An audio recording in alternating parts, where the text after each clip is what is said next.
প্রিয় সাংবাদিক বিন্দু, আপনারা জানেন আমরা ইফতারি মাহফিলে ইফতারির মাসে, রোজার মাসে প্রতি বছরের ন্যায় এবারও এনআই আনসার ফাউন্ডেশনের উদ্যোগে যারা সুবিধা বঞ্চিত মানুষ আছে, পথচারী আছে, তাদেরকে আমরা চেষ্টা করি উন্নত মানের ইফতারি দেওয়ার। সেই আলোকে এই রমজানও আমরা শুরু থেকে করতে পারি নাই। এই রমজানে আমরা আজকে থেকে শুরু করলাম পর্যায়ক্রমে কুমারখালী পৌরসভার 9টি ওয়ার্ড, এবং আমরা চেষ্টা করব কুমারখালী উপজেলার ভিতর প্রত্যেকটা ইউনিয়নে এই ইফতারি যাতে আমরা সকলের মাঝে যতটুকু পারি আমরা পৌঁছে দিতে, সেই উদ্যোগে আমরা কাজ করছি।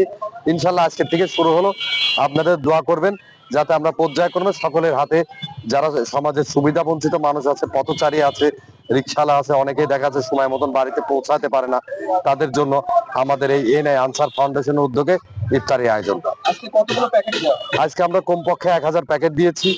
ইনশাল্লাহ এভাবে প্রতিনিয়ত প্রতিদিনই 1000 করে প্যাকেট আমাদের আয়োজনের ভিতর থাকবে।